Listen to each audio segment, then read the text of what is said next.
Hello bachcho, let's read the question. The question says, in a population with two alleles, capital B and small b, the allele frequency of small b is 0.4. Capital B is dominant to small b. What is the frequency of individuals with the dominant phenotype if the population is in Hardy-Weinberg's equilibrium? A 0.16, B 0.36, C 0.48, D 0.84. तो question में हमें बोला है कि एक population में दो alleles हैं, कैपिटल बी और स्मॉल बी. स्मॉल बी की अलील फ्रीक्वेंसी कितनी है? 0.4 और कैपिटल बी डोमिनेंट है स्मॉल बी पर. हमें क्वेश्चन ये पूछा है कि इंडिविजुअल्स में डोमिनेंट फिनोटाइप की फ्रीक्वेंसी क्या होगी अगर पॉपुलेशन हार्डी वेनबर्ग इक्विलिब्रियम में है. तो हमें चारों ऑप्शंस में से करेक्ट ऑप्शन को चूज करना है. तो सबसे पहले क्या करेंगे, इस क्वेश्चन में हम की कॉन्सेप्ट समझ लेंगे. तो इस क्वेश्चन में हमारा की कॉन्सेप्ट होगा Hardy Weinberg equilibrium. Hardy Weinberg equilibrium. Hardy Weinberg equilibrium के अकॉर्डिंगली क्या होता है कि अगर कोई इवोल्यूशनरी फैक्टर्स प्रेजेंट नहीं है तो एक पॉपुलेशन में अलील फ्रीक्वेंसी या फिर जीन फ्रीक्वेंसी कांस्टेंट रहती है. तो हम इसको कैसे लिख सकते हैं? In the absence of evolutionary factors,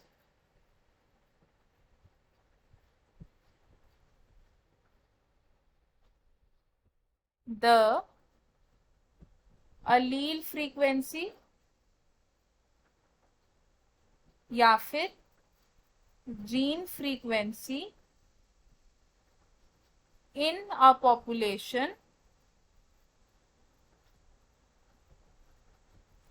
is constant. तो हार्डी वेनबर्ग इक्विलिब्रियम में हमारे पास दो इक्वेशंस होती है. फर्स्ट इक्वेशन क्या होती है? P plus Q is equal to 1, जिसमें P किसको डिनोट कर रहा है? P यानी कि डोमिनेंट अलील और Q यानी कि रिसेसिव अलील. दूसरी इक्वेशन क्या है हमारे पास इस प्रिंसिपल की? P square plus 2pq plus Q square is equal to 1. इस इक्वेशन में पी स्क्वायर का मतलब है होमोजाइगस डोमिनेंट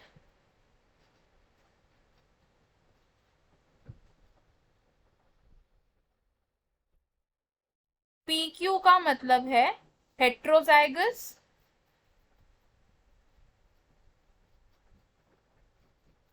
और क्यू स्क्वायर का मतलब है होमोजाइगस रिसेसिव.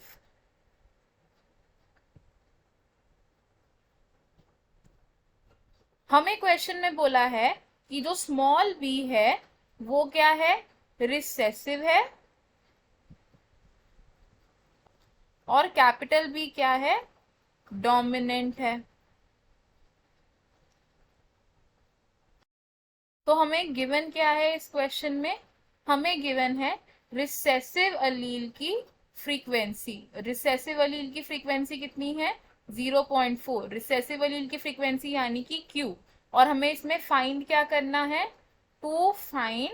हमें फाइंड करनी है फ्रीक्वेंसी ऑफ डोमिनेंट फिनोटाइप. यानी कि हमें क्या फाइंड करना है इसमें? P square. P स्क्वायर क्या होता है? P स्क्वायर यानी कि होमोजाइगस डोमिनेंट फिनोटाइप फ्रीक्वेंसी. तो अब इसको अगर हम जब सॉल्व करेंगे तो कैसे सॉल्व कर सकते हैं इसे हम? सबसे पहले हम देखेंगे P plus Q is equal to 1. Q की वैल्यू हमें कितनी गिवन है क्वेश्चन में? 0.4. तो Q की वैल्यू से हम क्या कर सकते हैं? P की वैल्यू निकालेंगे. तो जब हम इसको कैलकुलेट करेंगे तो P विल बी 0.6. हमें क्या निकालना है? P स्क्वायर निकालना है हमें. P स्क्वायर क्या है? होमोजाइगस डोमिनेंट फिनोटाइप की फ्रीक्वेंसी है. तो P की वैल्यू से अगर हम P स्क्वायर निकालेंगे तो वो कितना होगा? 0.6 का स्क्वायर विच इज 0.36। तो गिवन ऑप्शंस में से हमारा करेक्ट ऑप्शन कौन सा है? Option B. तो हम लिखेंगे ऑप्शन बी इज करेक्ट। अब देख लेते हैं कि बाकी ऑप्शंस क्यों इनकरेक्ट है।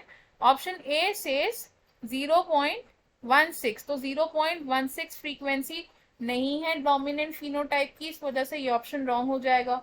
ऑप्शन सी से 0.48, तो 0.48 डोमिनेंट फिनोटाइप की फ्रीक्वेंसी नहीं है, इसलिए ये ऑप्शन भी रॉन्ग हो जाएगा। ऑप्शन डी से 0.84, तो डोमिनेंट फिनोटाइप की फ्रीक्वेंसी 0.84 नहीं है, इस वजह से ये ऑप्शन भी हमारा रॉन्ग हो जाएगा। तो हमारा करेक्ट आंसर क्या है? ऑप्शन बी, यानी कि 0.36। I hope you understood it well. All the best. Thank you.